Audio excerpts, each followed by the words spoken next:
Topic Thunder, it's Topic Thunder. Just acknowledging knowledge with no scholarship. It's Topic Thunder, it's Topic Thunder. Breaking everything down, tech to politics. It's Topic Thunder, it's Topic Thunder. We don't tell you what you want, we just give you what you need. It's Topic Thunder, it's Topic Thunder. News, brews, and views from these Chi-Town streets. Topic Thunder.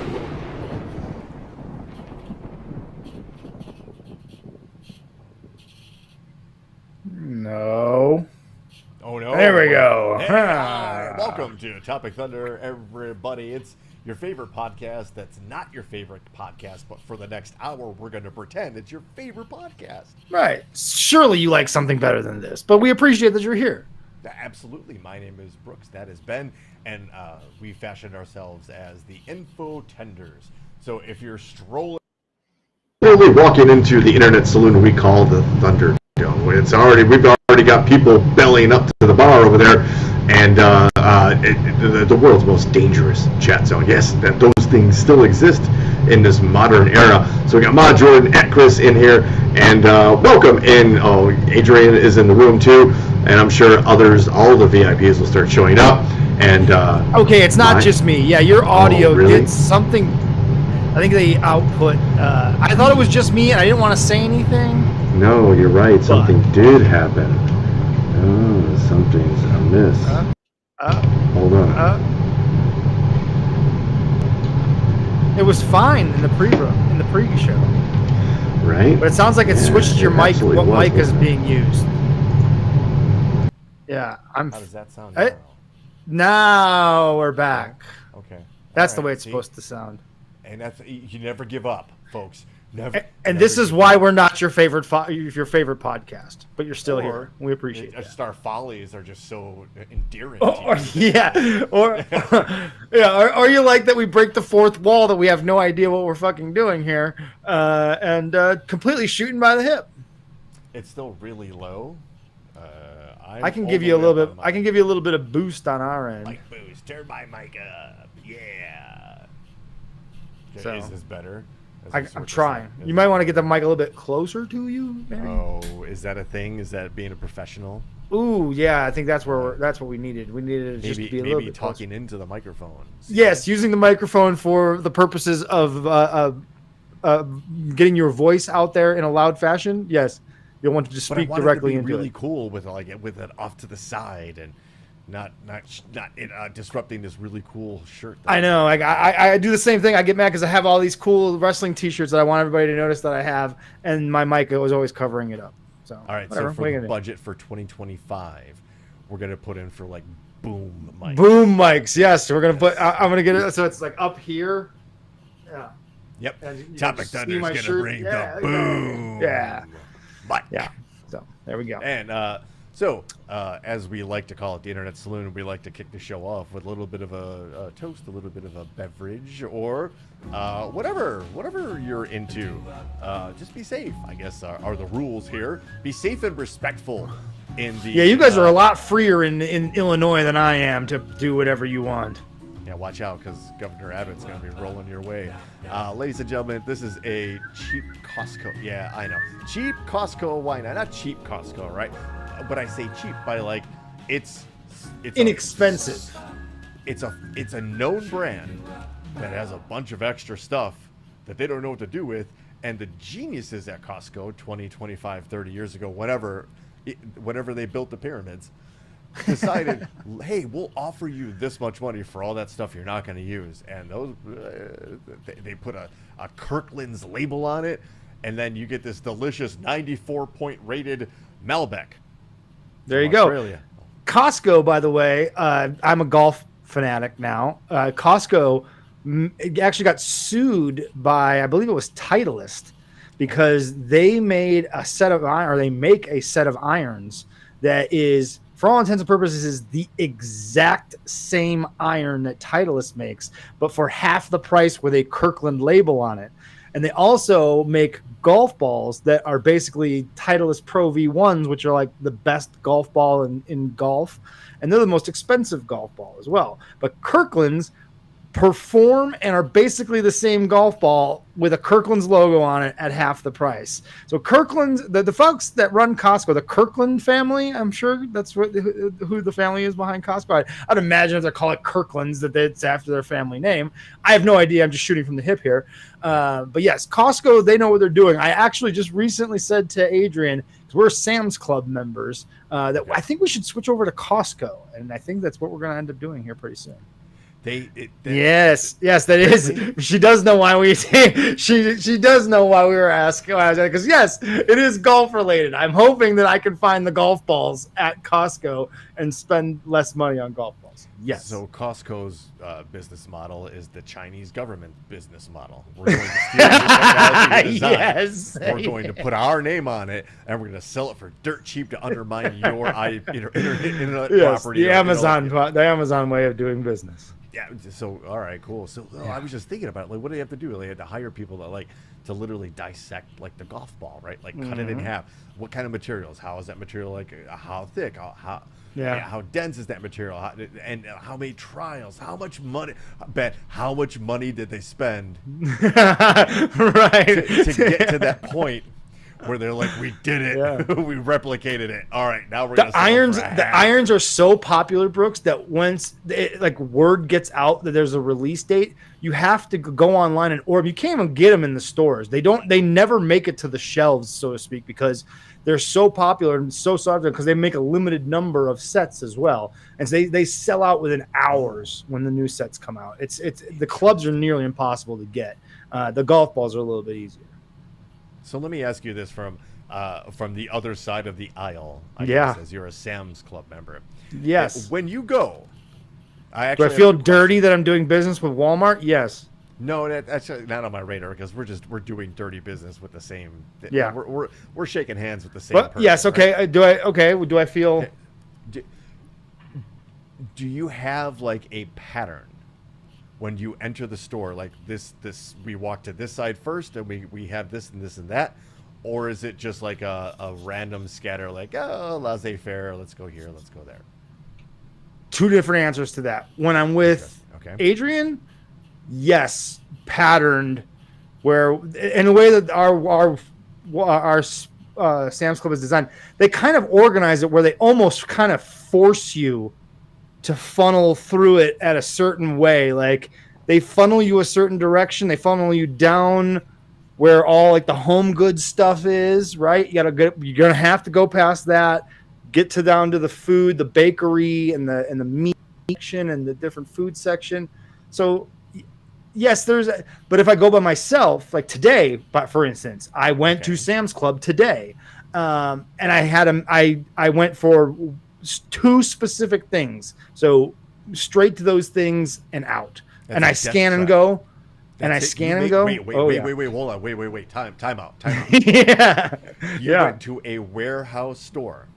And got two items. Only two items in mind. You secured said two items and nothing else? Nothing else. And I scan and go. I was in and out of the store in less than 10 minutes. Ben, I bow before your level of discipline.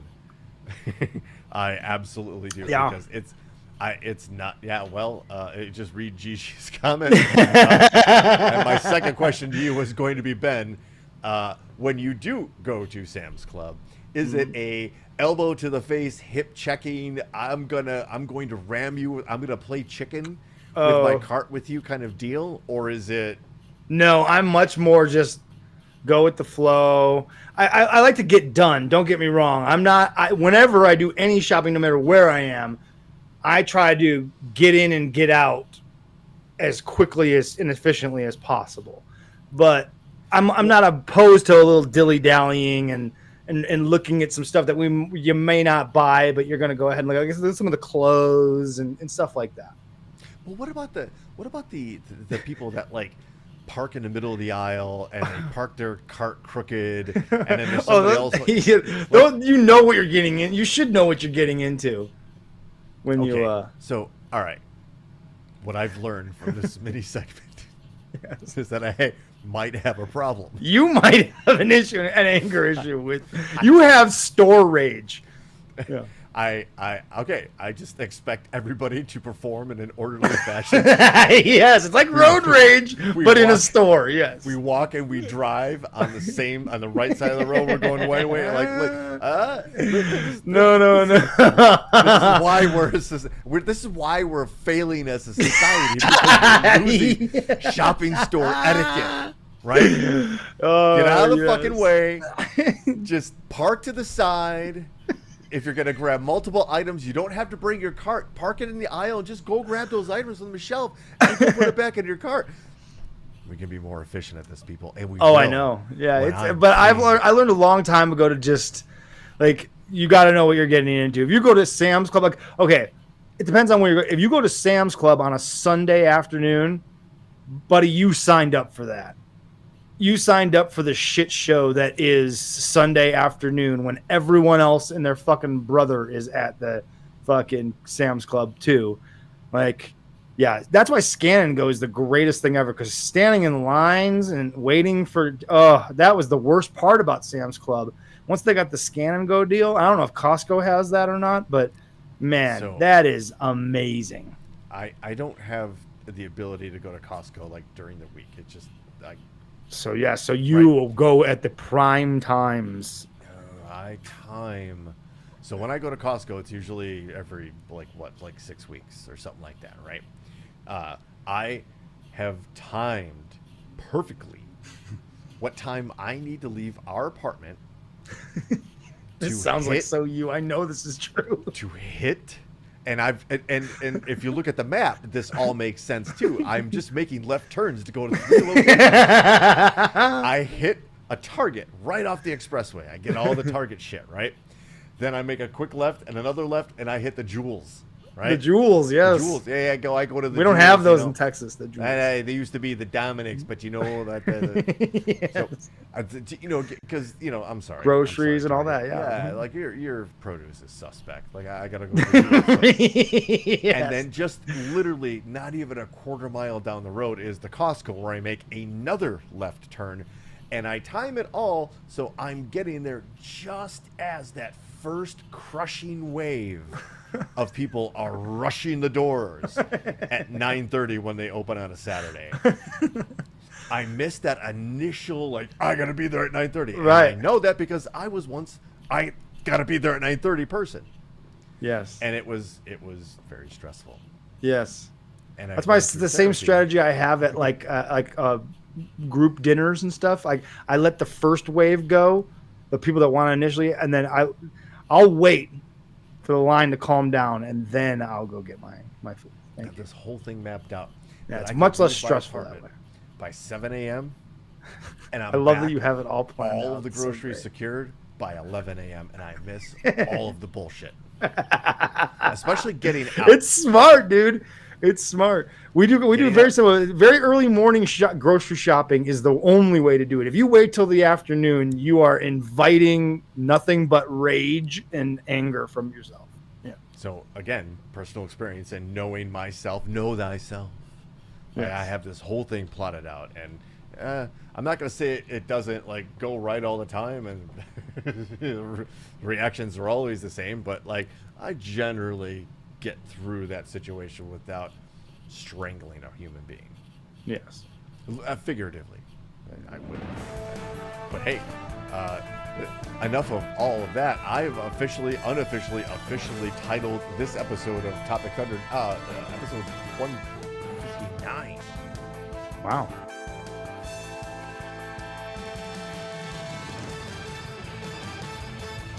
Uh-oh.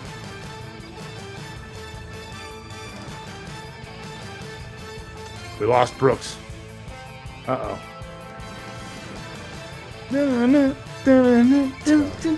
Oh, he's back. Are we good here? Oh. Okay. Oh, hold on. I can hear you. I cannot see you. Yeah. Hold on. Hold on. I can turn them over. Hello? Jesus Hello? telling me to. Yeah. Got it. There we go. Yeah. All right, there you go. You're back. All right, so yeah, hey. And we're back. Yeah, hater. We rarely get to cover something like that's like wickedly awesome and tragic and historic at the same time that is actually happening while we're here talking to you. We're a weekly magazine show, so we try to encompass like a week's worth of news, but this is going on in real time, and there is an active coup going on in the country of Bolivia. And apparently the attempt fails after a military assault on the presidential palace. And this is fun. Yeah, that picture speaks volumes right there. Do we really need more unrest, especially in South America and anywhere else? Let's be honest. But man, this isn't the only story we have today that's talking about unrest in some random country in Kenya. We're about to talk about that here in a second. Yep. I think people are fucking fed up, man. You know what I mean? Like, I get it. What? Because we know there are tentacles of deception out there, right? Sure. I don't know the crux of the Bolivia thing. I'll be honest there. The Kenya thing, I've got a little bit more information on, which I think it makes a lot of sense of why that thing went down. You'll have to smarten me up on the Bolivia deal here. So actually, that's interesting because here we are, same braining again, because I did read up a little bit about this. And there is a president, President Luis Arce.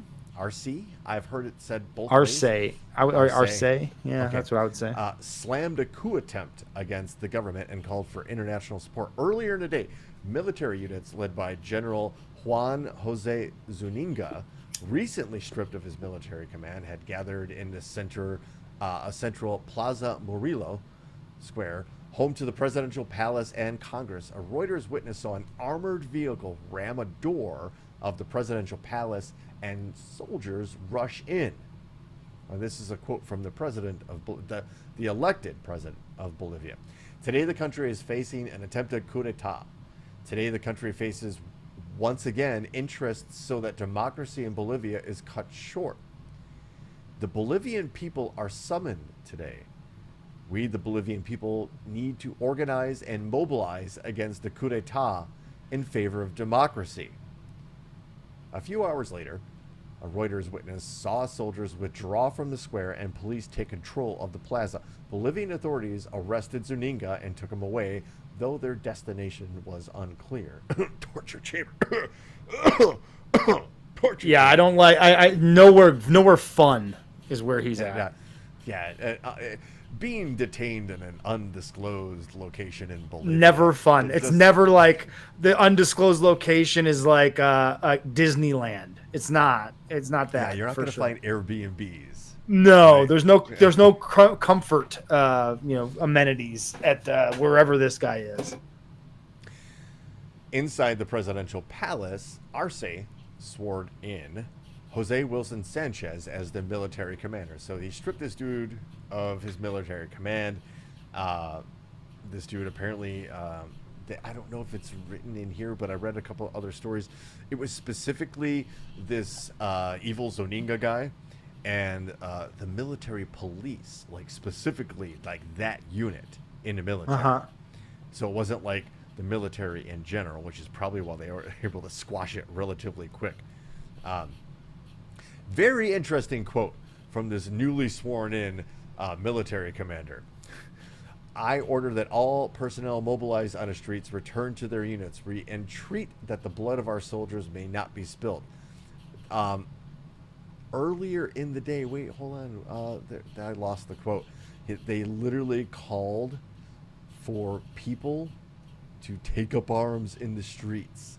The citizens of Bolivia to take the streets and defend democracy, which I thought was a really interesting quote, given the level of weaponry that, say, one or several cartels in the country of Bolivia. So do you think they're kind of calling on the cartels to come to the defense of democracy? But here, I just thought it was a really interesting plea for help. The crux of this is that this is a split between the actual same political party. One is basically backed by the United States, and then the other one is led by a deposed president. That where have I heard this before? Oh, right, in a number of South American countries. Gotcha. Right, that the United States is against. But in defense of that last statement, the guy that was just voted out legitimately was air quotes a pretty bad guy. Gotcha. Right. It may have been a situation where the right decision was made, and of course that means better relation. Look, I want my country to be trying to better things in other countries, but in order to better relations with us, yes, it means more trade. It means better security, more just peace, stability.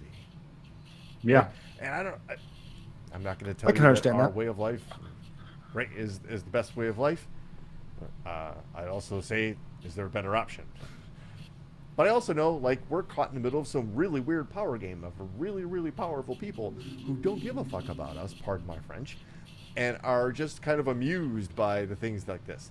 However, I also believe that we, the people, have the ability to conquer that, because they wouldn't be so scared of us and doing all of these things to suppress us if they weren't legitimately scared of us rising up. And this is a perfect example. Our next story Is a perfect example, because this is what's happening in Kenya. And Ben, I guess you can take this one if you've got this one a little bit. I mean, I just know that it is. There was some tax hikes that were announced by the government, and for all intents and purposes, the young people of Kenya organized on social media and violently rejected the idea of these tax hikes. And there was a lot of business owners that were not in favor. Like, for all intents and purposes, nobody was in favor of these tax hikes.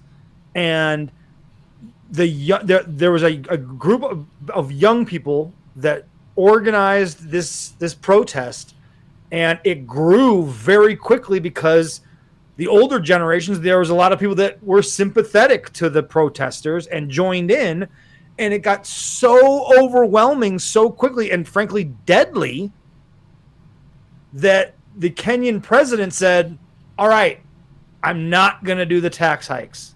I'm not going to do it. I was wrong. Clearly, he didn't say I was wrong, first of all, because he did say that he still felt they were necessary, but at the same time, he had to recognize that the people are rejecting this idea, and he has to go back to the drawing board and figure out something that they will accept. So this is exactly what Kenyan President William Ruto said. Listening keenly to the people of Kenya, who have said loudly that they want nothing to do with this finance bill 2024, I concede. And therefore, I will not sign the 2024 finance bill, and it shall be subsequently withdrawn. This, of course, to go back to the top in the headlines from our friends at Reuters, he, of course, withdrew the planned tax hikes, bowing to pressure from protesters who had stormed Parliament, launched demonstrations across the country, and threatened more action this week. The move will be seen as a major victory for a week-old youth-led protest that grew from an online condemnations of tax rises into mass rallies demanding a political overhaul in the most serious crisis of Ruto's 2-year presidency. That's the power that the people have, right? Yes, Kenya is a much smaller country than the United States of America. I understand.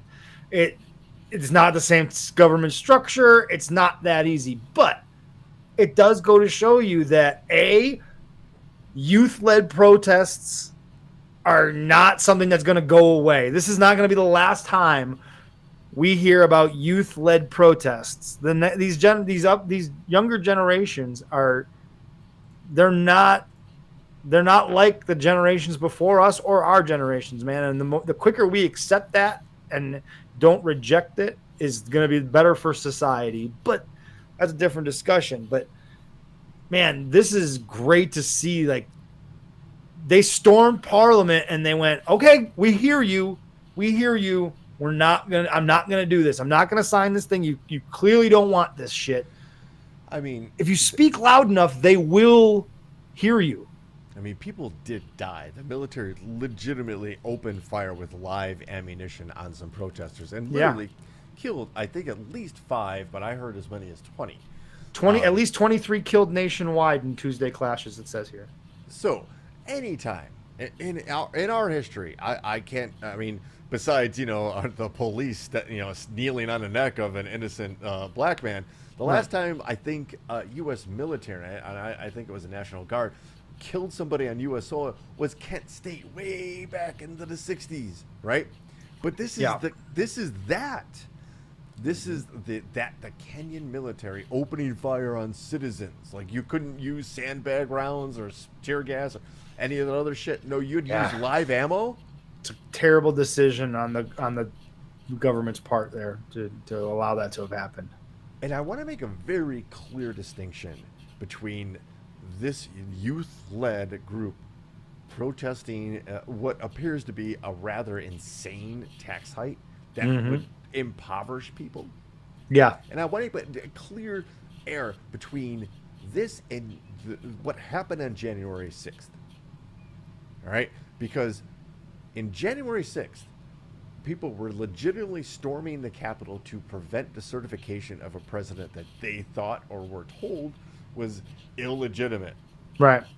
It had nothing to do with power to the people. Correct. Nothing to do with like taxation without representation. This is as close to the Tea Party, the Boston Tea Party revolution, much closer to that than January 6th. Correct. Right? Much, way close. Not to compare this to January 6th is not apples to apples in any way, shape, or form. It's literally apples to oranges. Two different fruits entirely. Fruit at that point. Right? Yeah, really. It really is not even in the same. It's not even. It's fruit to a brick. They're not even. It's that diametrically opposed. Like, they're not the same. Yeah. Not at all. So let's be very clear when we hear maybe like people going, stormed the Capitol, like they did the same thing. No, encourage. No, they didn't. Yeah. I totally encourage a group of protesters storming government buildings for the right causes. But that cause is not the guy I wanted to win the election didn't win, so I'm mad about it, and I'm going to hang the fucking vice president if he doesn't blatantly break laws to do what I want him to do. Not the same thing. Right, and let's be also honest, like that what happened on January 6th wasn't exactly youth-led. Not at all. It was FBI-led. It was FBI and Antifa led if you listen to the right people. Right. But if you see the pictures of the people the over 1,000 people who have been arrested and prosecuted for the crimes, they look exactly like what you think they look like. Yeah. The average age is probably in the late 30s, and that's being that's generous. I was gonna say 45. I would say the average age of those arrested on January 6th were 45 years old or older. Yeah. It trends older, so it's not a youth-led protest, and it's probably not even the same thing as the Palestinian-Israeli protest situations too, because this is something that is in their country that is directly affecting them. I'm not saying the protests at the University of Chicago or Northwestern here in the city weren't like important. I'm not trying to diminish that. Right. It's a different venue for a different, I guess, problem. Right. Right. So, look. Too long didn't read. People upset about taxation. Storm Capitol. Government kills 23 people. Government goes, we got a problem. We probably should back off and backs off. power to the people, but let's also call those 23 people that were murdered by the government heroes. Absolutely. They died for the cause. Heroes of the people. Yeah. I guess, like, I'll put on my Che Guevara by the end of the Che show. Guevara, yeah. Yeah, and Chris, it'll be interesting to see what happens. I still believe, and I said it on these very airwaves a month ago or so, and I have not wavered on this. I still think Trump is winning this thing. I don't see it going the other way at this point. I just think that there are going to be enough people that sit out and don't vote at all. The margin was so razor thin last time, even though, because this is not a majority rules, right? The game is rigged. The electoral college is a game that has been gerrymandered and fucked with to make the popular vote irrelevant in an election, which I'm not exact. And it's based on basically, if you retrace it back, like everything in this country, slavery, and that's where it's rooted. I just don't. I think that there is going to be enough people that sit out because Biden is such an unlikable candidate, and I think, despite the fact that another 4 years of Trump is going to be really fucking damaging, I think that there's some people that are like, I can grit my teeth and just bear down and just grip down for 4 years and just deal with it, hoping that after that, the Democratic Party will have their shit together somehow and have a candidate that's worth going out and voting on behalf of. But that's the gig about this. That's the gig about a Trump presidency. A second one is that you don't have to look too far. You just go to the Heritage Foundation's 2025 plan and see what they plan to do. And they don't plan on giving power back ever. And as somebody who believes in democracy, I believe in that 4-year cycle. Like, if it works out, cool. Like, and Trump's president and he's willing to give power back, and if he loses the next election, okay. Mm-hmm. Fine. Yeah. Let the people. That's the point. The people. But we don't even But the people don't even get to decide. Well, that too, and that was part of the January 6th thing. Like, that keeps circling back to that. But that was fake electors, or a bunch of people going to prison, or at least going to trial for being fake electors. And you want to talk about a conspiracy? That's the definition of a conspiracy. Anyway. Yeah, Gigi, I remember, man, and I remember, and I still hold myself responsible. I'm one of the guilty parties because I sat out that election. I did not participate because I figured there was no fucking way. We were, again, on not these airwaves, but very similar airwaves the night of that election. Did we vote? Did I vote for Hillary? I don't remember voting for Hillary. I think the first time I voted was for Bernie. Election for 2020, or are you talking 2016? 2016, okay. Hillary versus Trump. Gotcha. Yeah. I did not vote in that. And I sat on these very airwaves and with a shocked and dumbfounded look on my face as the results poured in and Trump won going away. I still can't believe that actually happened, and it wasn't some sort of reality TV show that I was just watching on television. But I at this point do not feel confident that Biden, and we'll see. Tomorrow is a big turning point for me. I don't know if we're going to get to that. We have talked about maybe trying to do something on the air if things fall into place, maybe coming on and doing a little live watch along of the debates. We'll see. No promises. But at the very least, we're going to be talking about it next week when we get back here.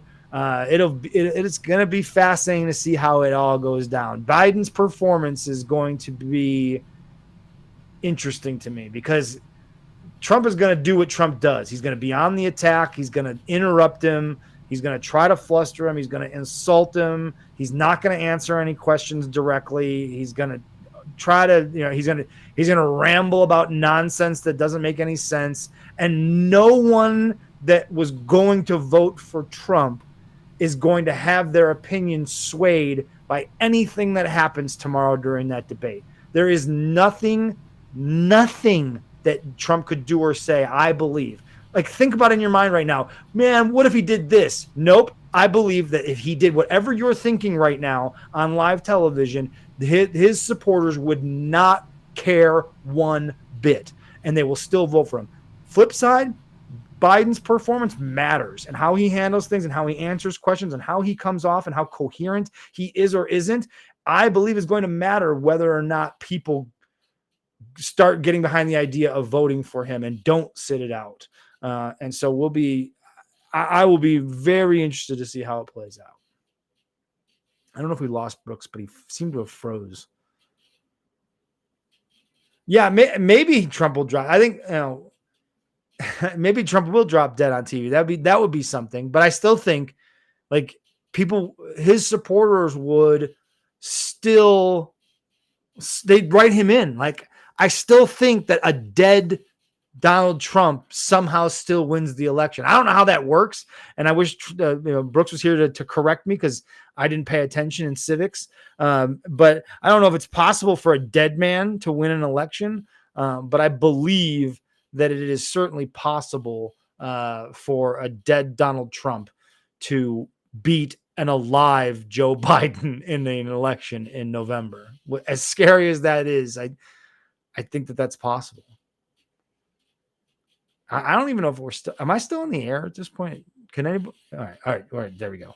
So I'm still on the air. We don't know where Brooks went, but yeah, I think it's entirely possible. So we'll see tomorrow. I don't know if you guys saw it on my social media, but there was a debate in Colorado. Lauren Boebert was a part of, and the moderator of that debate was amazing. And I feel like if I could watch a debate with Donald Trump and Joe Biden with that guy as the moderator, it would be way more entertaining and way more informative for the people. Brooks, are you there with us? Are you back? Looks like you popped in, Brooks. Oh, I see that he's there. He paired his channel. I mean, yeah, you're right, Ryan Hansen. If a felon can win. Oh, Brooks, I can tell you already, you need to flip your microphone. Oh, yes. Hang on. I don't know what the hell just happened. What are my thoughts on the Stanley Cup? I did not watch any of it. Not a single second. And I know Brooks is disappointed in me in that, because he's a huge hockey guy. But yeah, I have not really watched any sports. I was only watching the Cubs for a period of time, and then I got tired of watching them blow leads late in the game, and so I have now given up on watching the Cubs as well. So basically, other than golf, there is no sports in my life whatsoever. So I don't. Okay, so my question was, Brooks, while you were away, yes, Donald Trump drops dead tomorrow on television during the debate. Heart attack, boom, falls over dead. A dead Donald Trump could still win the election in November. Is that possible? Can a dead man still win the election? No. Could he be? We're dealing with like the third of the electorate that are still considered kind of like centrist, moderate, independent, right? They're the ones that are going to be at play tomorrow, I think, for the most part. Because like you were saying earlier, if you're in the cult of Trump, no matter what that guy does, no matter what he says, no matter how he behaves, you're still voting for him, right? Right. And for to own the libs. Right. It's an anger vote, but it's also what they call the grievance vote. Mm-hmm. But it's also a deeply psychological vote too. Oh, because, sure.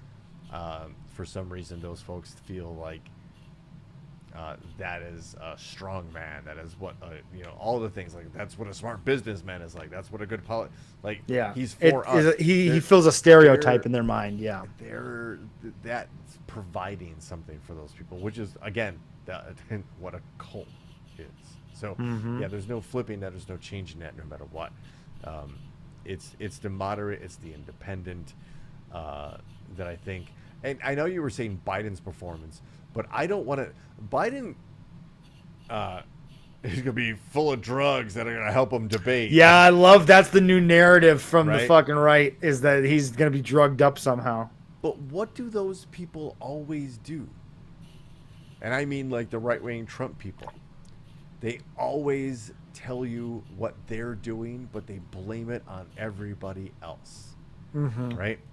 Like folks, let's be very honest with ourselves. Is there a drug available that will help you be a better debater? Yeah, no, not if you're 80 years old and you're Joe Biden. There's no drug that they could give him that would suddenly make him 20 years younger and not seem like like your grandfather. Who's more likely to be using an amphetamine? Exactly, Gigi. Who's more likely to be on drugs? Like you're just saying, who's more likely to be on drugs? Come on. Like so if they did agree to the P test, which would have been a fiasco, and if you're the president of the United States, you don't stoop to that level. Right. Right. You don't have to. Right.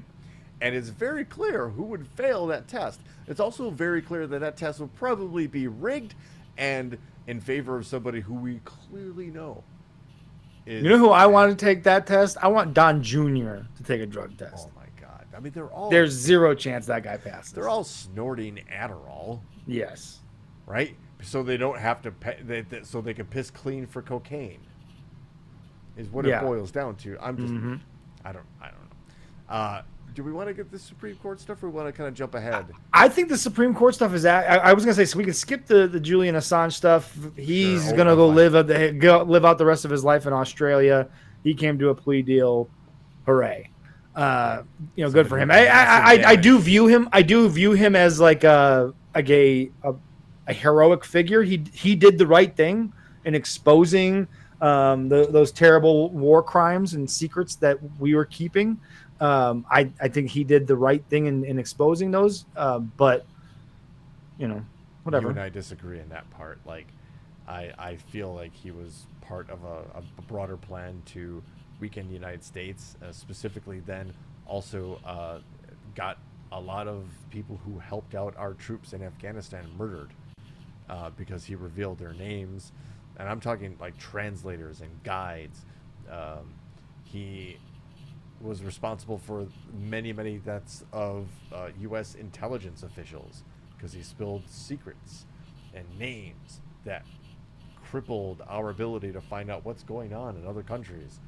So maybe we shouldn't have had secrets to begin with. There's an argument there too. But every country does, and that's the game we're kind of stuck in right now.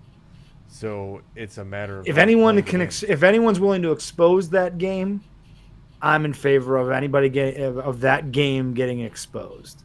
And if it was fair and an expose that maybe the WikiLeaks papers included some of the terrible things just say Russia is responsible for or China, but it was focused on a very specific side of that kind of debate, right? True. So same thing with the Edward Snowden thing. It was specific to U.S. intelligence secrets, U.S. intelligence operatives, and that's what a lot of people feel. That moment between Putin and Trump in Helsinki, and this goes back to some of the CIA and secret documents that Trump had, that he's probably look. You know what? I'll do a segment about this, but like. Shortly after the Helsinki meeting, there were a lot of intelligence sources and operatives that died, were murdered. Interesting. And it's a little covered thing, but it is a covered thing. There are stories out there. I am willing to acquiesce that releasing the names of operatives and putting their lives in danger was unnecessary. You could have revealed the horrible things that the American government was doing, which there was a ton of horrible things that he exposed that the American government was doing. But yeah, he did probably take it too far. And you're right. There is something to be said of, why it was leaning so far the other way and wasn't, and there hasn't been an expose on, say, Putin or Xi in China or any of those things. So those are fair. It's definitely a fair argument.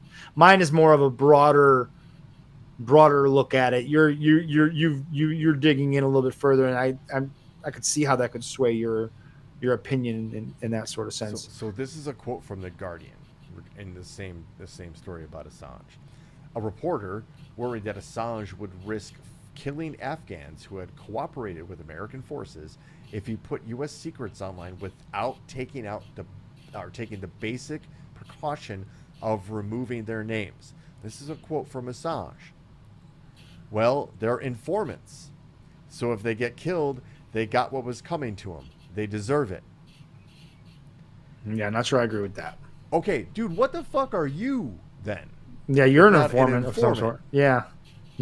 So understand then that he threw those people knowingly under the bus while doing the same thing that he... That's dirty. He did them dirty, for sure.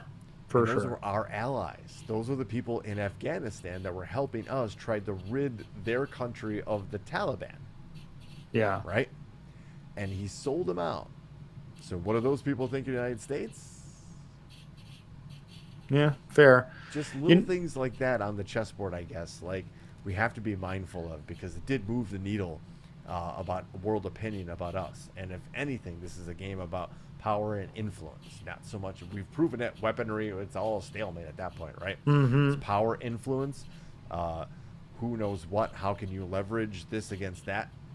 So when you do something like that and you cripple the intelligence eye of a country, say like the United States, because you're doing it for the right reasons, are you? Yeah, no, it's a very valid argument. I can't say that I can't at least understand your point of view on that for sure. And this decision to release him also upset a lot of people in the intelligence community, from what I'm reading. He shouldn't. Should he be punished? Yes. Should he spend the rest of his life in prison over this? I'm not so sure.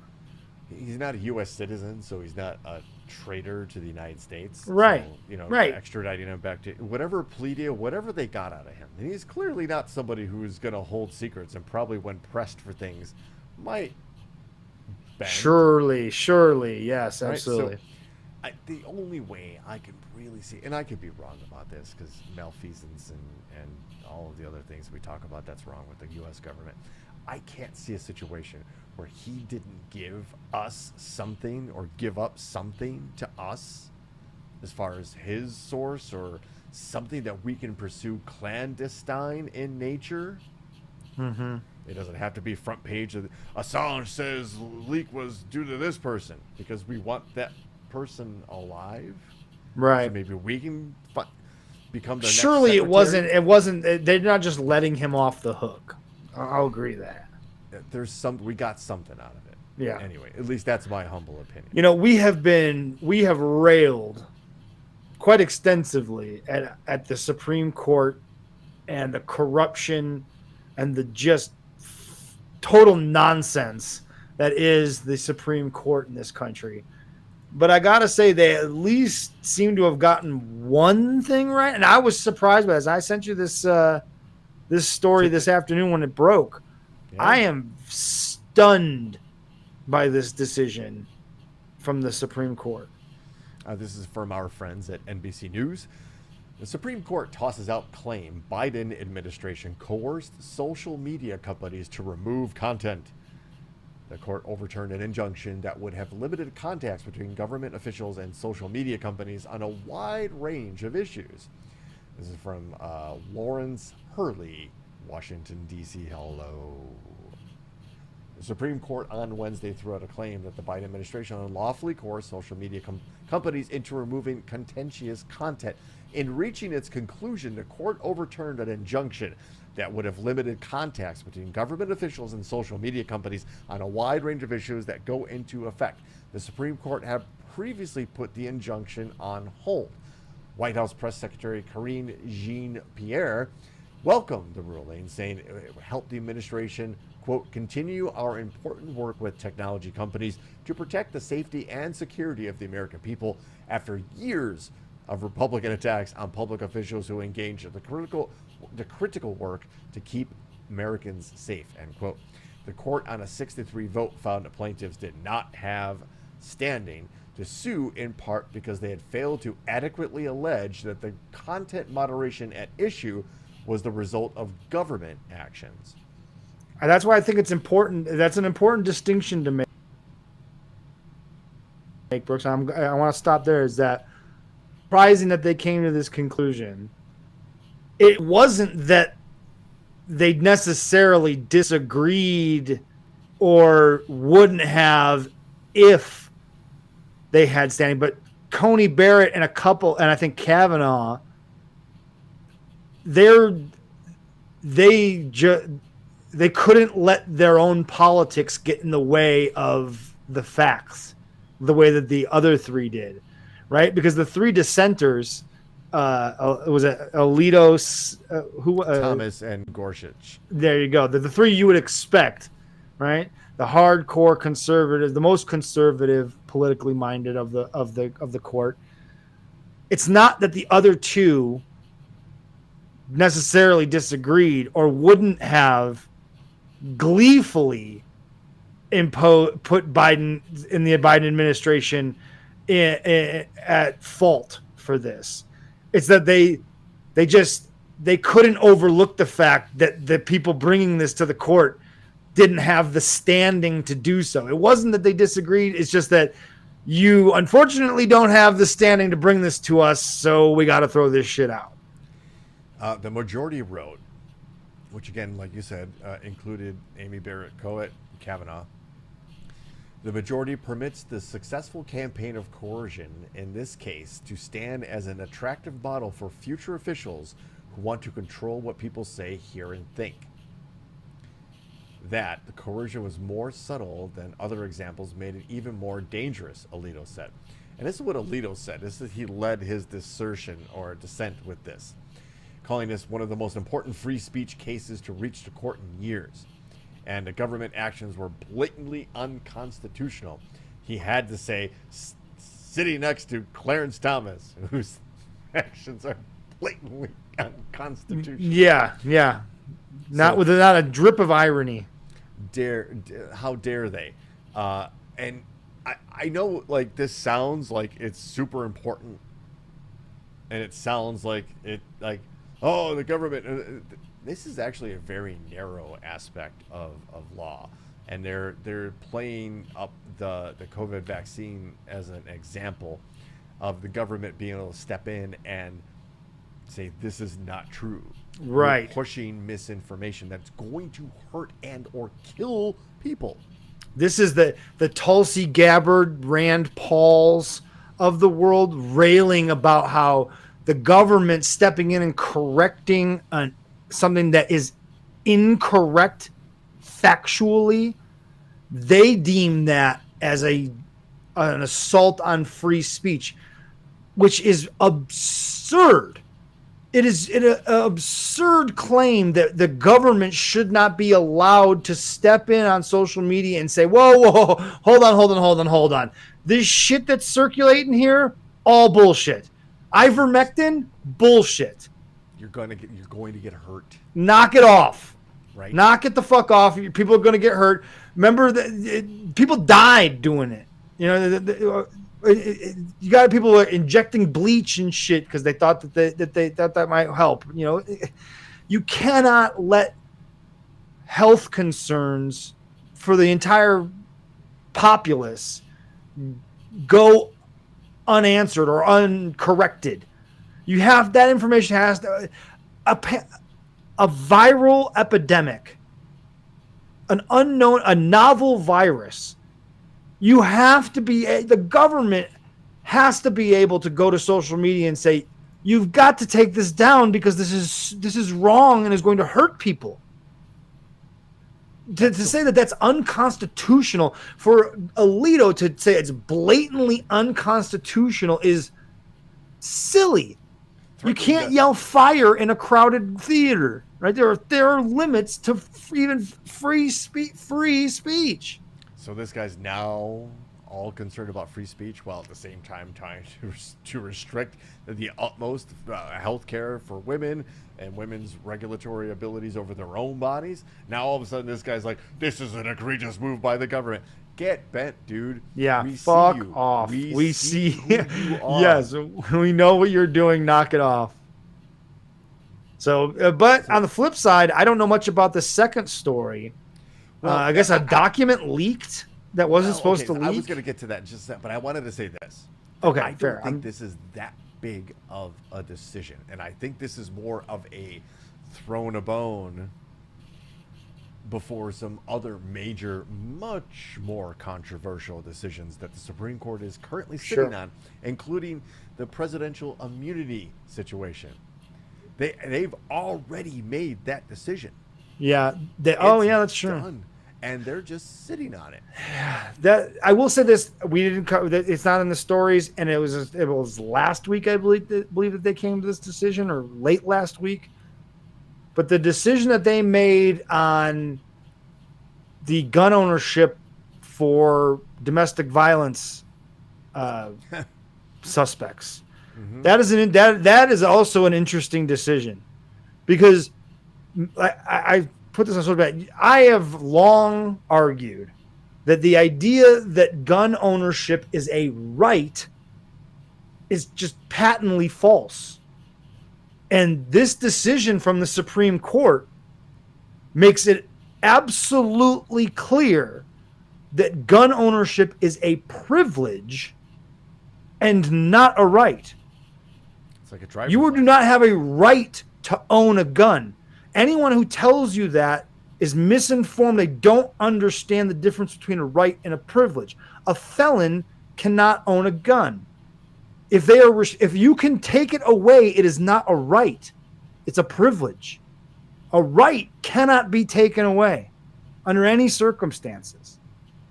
That's why voting commandments. Voting is also a privilege, not a right. Away, just ask a felon. If it can be taken away, it is not a right. It is a privilege. So that is another interesting decision. But you're right. They got that one out early. That was last week. That was one of the first decisions they put out there. Mm-hmm. They let that simmer down. They hit you with this one. They got the immunity case coming up. Now they've got this abortion case in Idaho. So, yeah, there's some decisions that are coming down in the next few days that are going to maybe be a lot more earth-shaking than the last couple. I don't want to be a conspiracy theorist, but I wonder if they're withholding some of those decisions being released until perhaps after a debate. Yeah, that immunity one's a big one. That immunity one's a huge one. Which is dragging out other cases and prosecutions against the former president for, I don't know, stealing state secrets. Right, or trying to influence electors in Georgia. Yeah, things like that. Just things like that. So the Supreme Court appears to allow emergency abortions in Idaho for now, and this is something that leaked. It was inadvertently and briefly uploaded to the Supreme Court website. That's happening a lot with the Supreme Court. Did we cover something last year where there was a very similar? Yes, very similar. So what's going on in the Supreme Court as far as security? Who's authorized to get something published on a website? Is it just like, oh, I'm going to scan this in and like send it to his, I'm going to put it there, says Joe Blow in the mailroom. Are there right. Right. Point made. Like, it's not easy to publish something, say, to the website of the Supreme Court of the United States. It's more than a click away. It's not one mistaken click and it got posted to the website. You know what I mean? Like, right. It's there was, and if it was, like, how is it that easy? Like how is it that easy to make that mistake? Right. Either that's really how it happened, and they need to tighten up the way that their processes of posting things online. They might want to look into that, or they did this shit on purpose. It's like they don't look good either way. Either way, they look like fucking Either way, idiots, yes. you It looks like a clown fucking show. Yes, bumbling fools, right? Yes. In black robes, which I Yes. guess is a very apt description. Hey, and I want to I don't want to skip through this situation, but apparently that there was a leak regarding the ability for emergency room doctors to perform emergency abortions that would save the life of the mother, right? Mm-hmm. Which is Seems like common sense. Yeah, the bare minimum you can like ask. literally, Like yes. literally, like it is the ground floor ask in these situations. In Please female save me in an healthcare. emergency situation. Yes, I can have more babies. I only got one life. Yeah, This 2-month-old, 3-month-old bunch of cells yeah, is not more important than my life. yeah. Period. Sorry Great. if that's controversial to anybody listening. I hope Yeah. not. Yeah. But we're going to move on because, Ben, we're going to skip through these next two stories pretty quick. But I just want to point out the people that are usually shouting the loudest about something that they feel is egregious and a detriment Almost to humanity. always projecting. Karma, I've been told, is a bitch. And so old mega church pastor and ex-Trump advisor will find out as he admits to child sexual abuse. His name is Robert Morris, not of the college, but of Gateway Church in Dallas, accused of sexual abuse of girls in the 1980s, beginning when she was 12. Robert Morris, a founding pastor of the Dallas-based Gateway megachurch, was accused by an Oklahoman woman of sexual abuse in the 80s, beginning when she was 12 and continuing to the age of 16. Morris confirmed the allegations to a religious publication, The Christian Post, which is apparently like better journalists than a lot of other publications, because why the fuck would you post that, right? You're doing the Lord's work journalistically. Yeah. In a statement to the Christian Post, Morris said, quote, when I was in my early 20s, I was involved in an inappropriate sexual behavior with a young lady in a home where I was staying. First of all, let me correct you. Not a young lady. Yeah, young girl. A child. Yeah, you fucking sicko. You were involved in an inappropriate sexual behavior? Like even With a yeah, look at that. Even the victim, 12-year-old? was said she was appalled by the description of her as a young lady. An inappropriate sexual encounter with a 12-year-old. And he also couches it with when I was in my early 20s. Like that matters. Right? Like that. Oh, and that's always what the excuse seems to be. Well, I was young and the age difference wasn't that wide. And it's not like I was an old man preying on 12-year-olds. I was in my 20s. No, you were still an older man preying on girls. You fucking sick bastard. In a statement to the local Dallas news outlet WAFFLO, Gateway Church said, quote, the 35-year-old matter had been resolved. Pastor Robert has been open and forthright about his moral failure. His moral failure. He had over 35 years ago, when he was in his 20s. Again, even they're trying to make excuses for him. And prior to him starting Gateway Church, he shared publicly from the pulpit the proper biblical steps he took in his lengthy restoration process. So wait, there are biblical steps to restoration from being a pedophile? What book of the Bible are we talking? What are we talking about? Where, Old yeah, Testament or exactly. New Testament? Because Old where, Testament, it's 50 shekels you pay to the father, and you can rape that daughter and marry her all you want. That's the Old Testament. The New Testament, they'd probably stone you. There would be an opportunity to buy the person you just raped. No, like this idea that it was a long time ago and that's in the past. Oh, it gets so much better, Ben. Oh, God, the Gateway Church doubles down. Oh, God. The 2-year restoration process was closely administered by the elders at Shady Grove Church. Elders. Shady Grove Church. Yeah. And included him stepping out of the ministry during the period while receiving professional counseling and freedom ministry counseling. Since the resolution of the 35-year-old matter, there have been no other moral failures. You know what that sounds like? It sounds like fucking Scientology is what it sounds like. Oh, we cleansed him. We put him in the proper program. He's better now. He performed all the steps necessary. If it wasn't about a pastor, and that same statement was about a known pedophile, would any of these people that attend this church, would they accept that as a resolution of, oh, this guy that was a pedophile 35 years ago, yeah, we put him through a cleansing process, and now we say he's okay. Not only is he okay to be part of society, but he's okay to lead our church. You should follow him. He's the example. Book of pedo.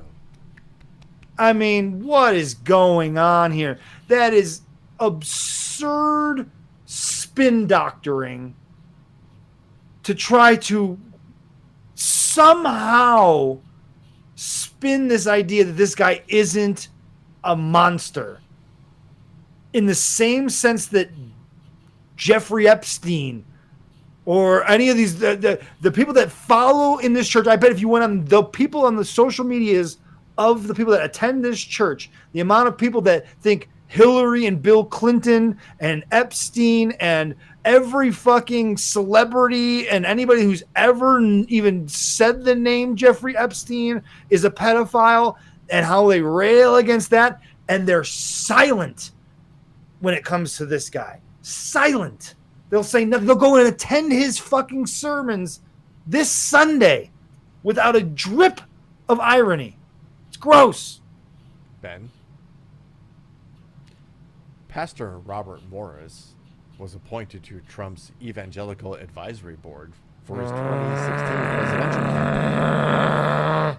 In a 2020 roundtable discussion with faith leaders in Texas, then President Trump thanked 2 pastors, one of whom was Morris, for attending the event. They're great people with a great reputation. I have to say that. Great reputation. And Gateway Church, the team has been incredible in hosting us. That is textbook Trump there. He has no idea who that fucking guy is. Oh, I think he does. What I don't think he had any idea what his reputation was. I think that if you asked Trump that day if he knew that he had that pastor had a relationship with a 12-year-old, he had no clue that day. But Ben, he just says things. Oh yeah, he's a great person because he supports me. He's a great person. What if there is a network of pedophilia in this country? What in the world? What if there is? Right? Let's think about this for a second. Let's put on our aluminum foil hats. Sure. Right? And let's dive in a little bit to that QAnon like conspiracy that there's this ring of pedophiles across the globe that are killing babies for chromium and right. raping, all that stuff, right? And all of a sudden, like, start putting, like, okay, the Catholic Church is clearly guilty. Yeah. Some really awful shit. And we see all these other religious mega church pastors, and it's not just mega church pastors. No, this is just yeah. one of, look, we could do an entire show and not have enough time to cover the amount of pastors and religious adjacent fellows and women. Oh, and the way that they just pass them around to different parishes, and they crisscross them across the country where people don't know their backgrounds. And before social media and like Google, Oh, rampant. They were just moving around pedophiles trying to cover up the problem. So let's It's assume gross. that Trump is involved in this, and his best friend at the time, Jeffrey Epstein, is, of course, a ringleader in this, right? And this perhaps now this already confessed pedophile, Pastor Robert Morris, isn't exactly contrite and sincere in his apology and is probably, I don't know, I'm sorry. If you, at any point in your life, think, even in your early 20s, it's okay to have any kind of sexual encounter, or even really think about a sexual encounter with a 12-year-old. Yeah. I'm not trained in psychiatry at all. Even worse I is will that tell you're you living in the house with this girl. You have a issue, my friend, and that You're is a not predator. solvable. You should not be around children. But here he is, Pastor Robert Morris. Oh, he went through But the But re-education then program, think about Brooks. this network, right? Think about this network, right? And here Trump arrives. They're great people with a great reputation, Yeah. right? They always say the thing that they're doing wrong out loud, right? And accuse other people of those things, right? Right? Mm-hmm. Let's go to the next story where former North Dakota lawmaker is going to plead guilty to traveling to pay for sex with a minor. Hey! A North Dakota Oh, and he looks lawmaker. like, look at this guy. He looks like a guy who travels to pay to have sex with a minor. One of the most powerful members of the legislature had signed a plea agreement with a federal prosecutor on a charge that he traveled to Europe with the intent of paying for sex with a minor. Oh my Former God. Republican state senator. Oh, Ray Republican. Holbrook, Imagine that. I never have guessed that he was a Republican. 80 years old, of Grand Gross. Forks, signed a plea agreement last week. It was filed Monday, and he agreed to plead guilty to travel with the intent to engage in illicit sexual activity. Ugh. What are we saying here? What are we talking about? Right. This is ridiculous.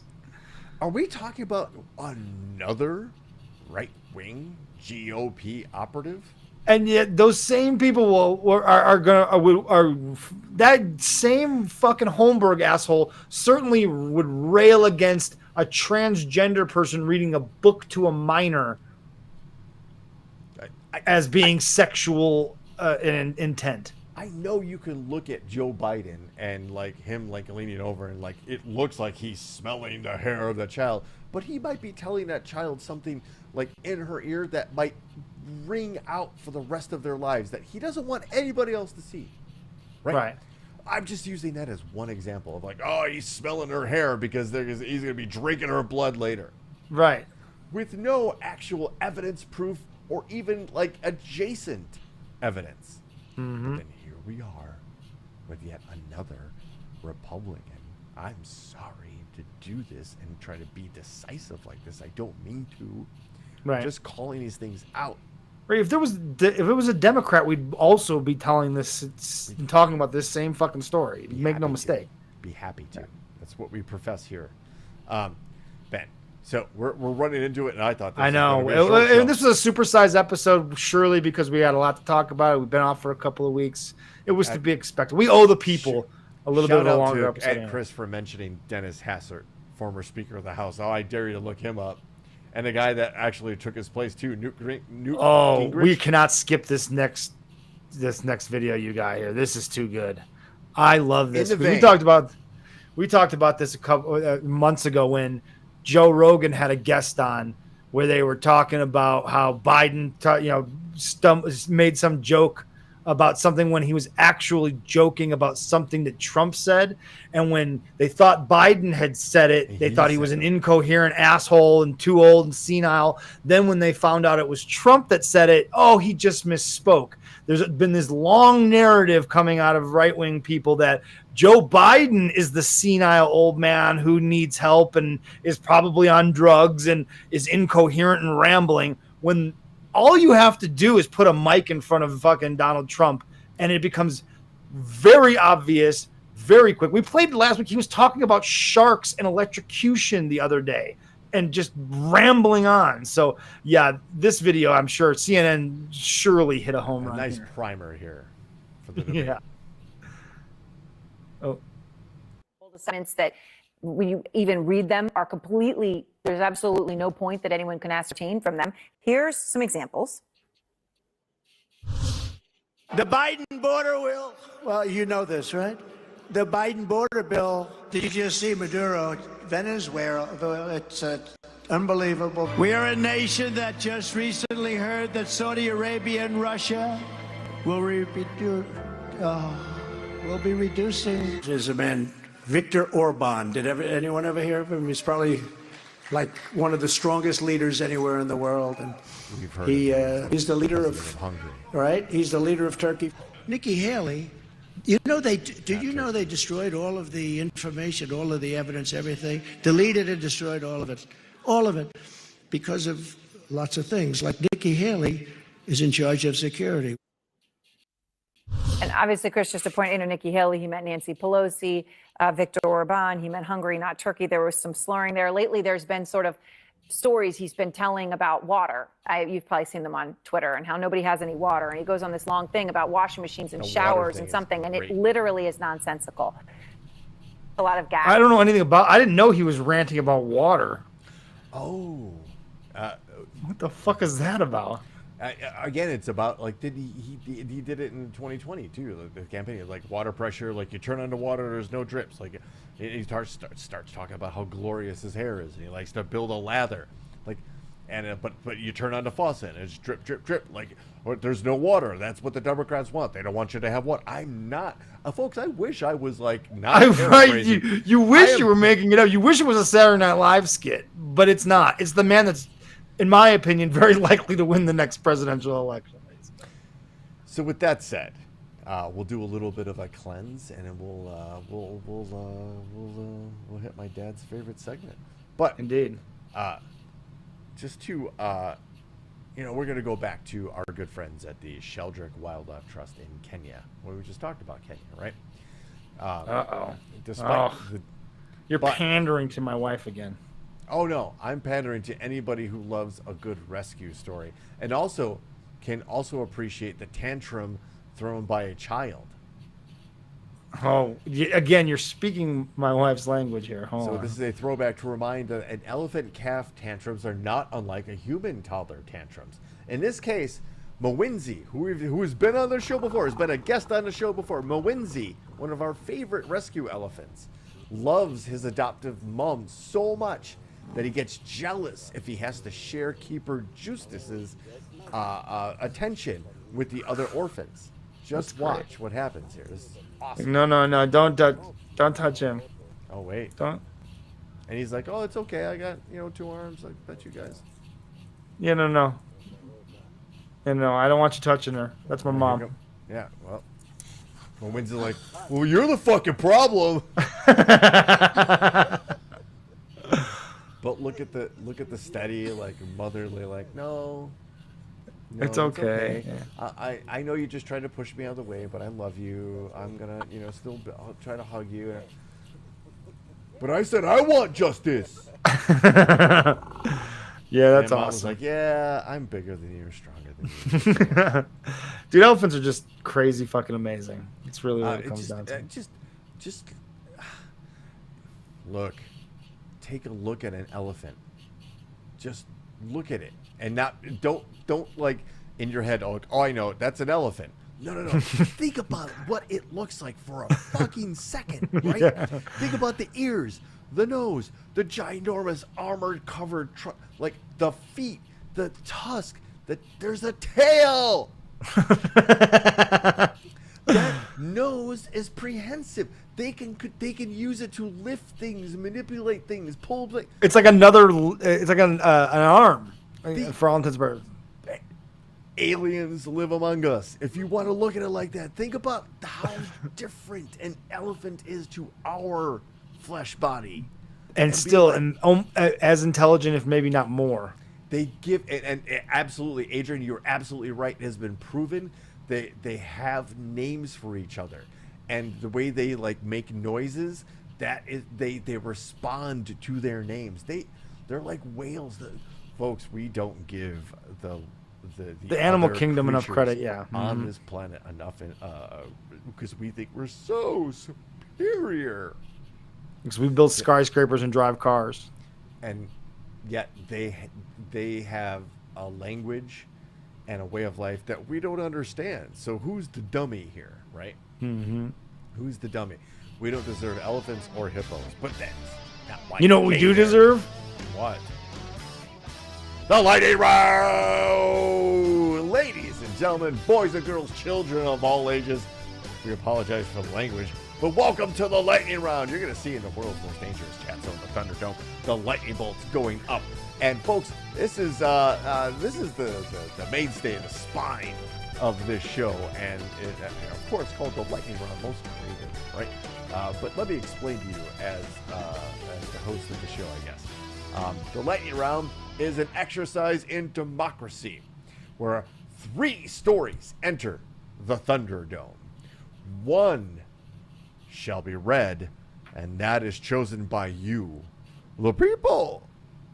So, perhaps with a little bit of dilly-dally. Yeah. We made good time considering how much blabbering we did today. We did blabber a lot. Mm-hmm. We spent 15 minutes talking about Costco at the beginning of the show. I think that was probably the most entertaining part of the show, actually.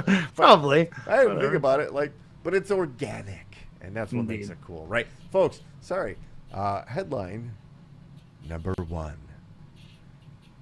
GOP candidate who hurled live tarantula in fight said she got the idea from Home Alone. Yes. Headline number 2. Faces made of living skin make robots smile. Oh, God. Oh, there's got to be pictures and video or both, and that's terrifying. And not to be left out, headline number 3, Florida man sneezes gut out at public diner. Oh. What? All Florida right. man sneezes gut out at public diner. Florida man is always up to some shit. So, folks, this All right. a democracy, and we want you to vote. We want you to vote what story you want us to do. I think 2's gonna win this. I'd be surprised. Yeah, the 3 votes are starting to stories flow in.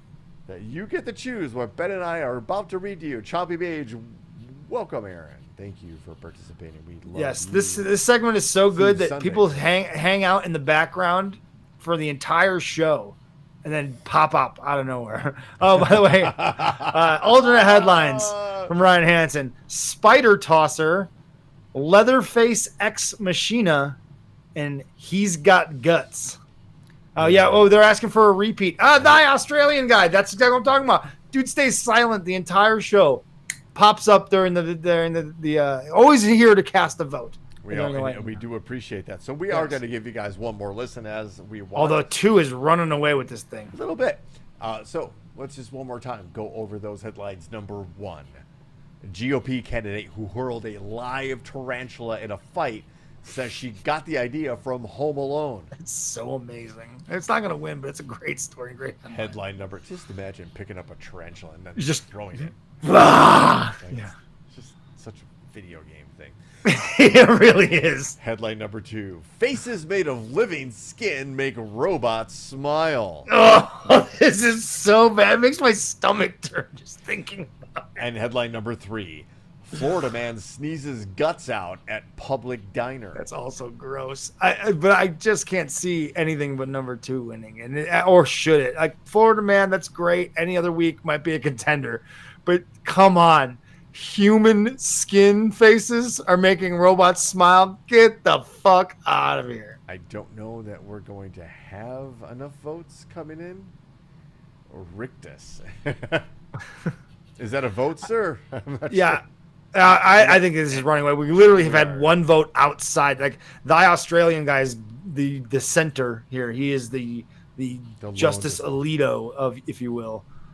Dad F. and Brooks. It is a landslide. It is a Ben, landslide. Dad F. and Brooks, who enjoyed his first ghost ritual.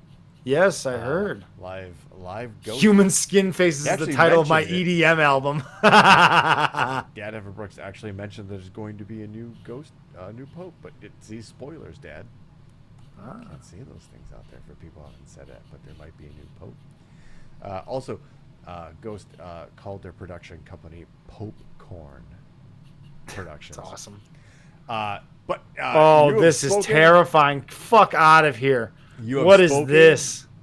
And we respond. This is from the BBC.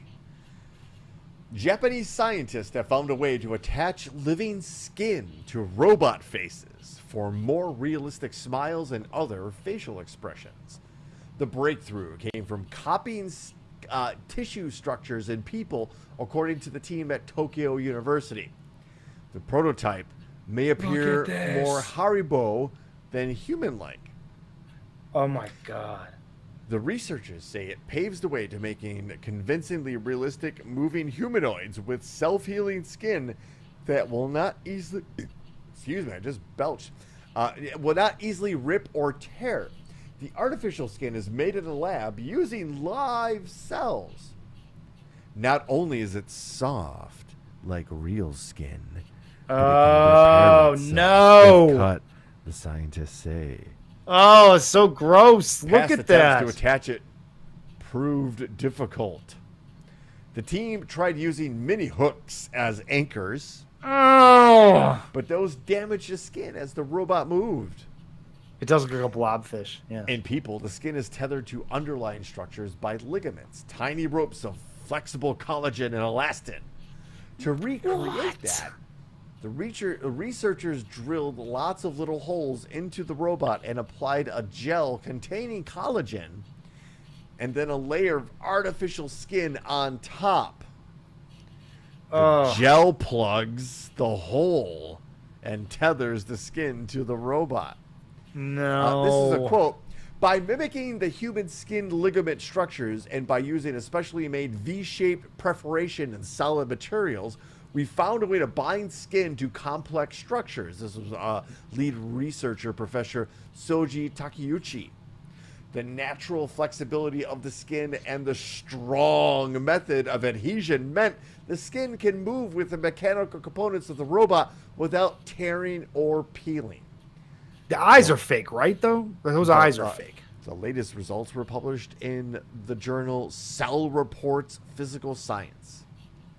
I have a question. Okay. Why are you not trying to do this for human beings? Perhaps people who are burn victims. Perhaps sure. I guess they got to start with robots, right? Because you can't just like practice this out on humans, right? Sure, you can.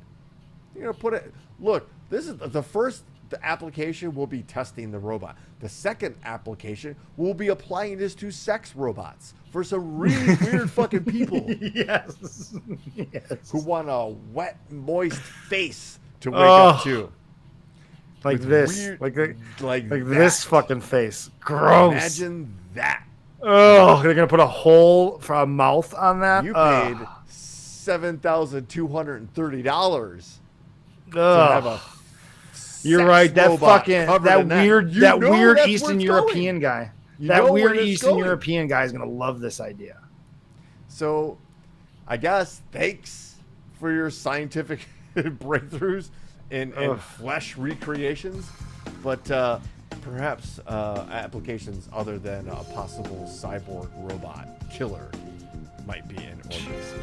And that was Topic Thunder, ladies and gentlemen. If you're new to the show, well, thanks for hanging out with us. If you're old to the show or middle-aged, we appreciate you more than anything. Like the Australian guy. Well, you're just hanging out and you get your vote in. Perfect. Thank you so much. So, thank you to everybody. Thank you to Ben.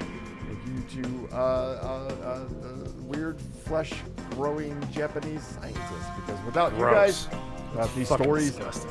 we don't have a podcast. So, from the deck of the USS Rapapa, this is Topic Thunder. We do it every Wednesday night, 7 p.m. Central Standard Time. My name is Brooks. That is Ben. I'm about to host some in-laws.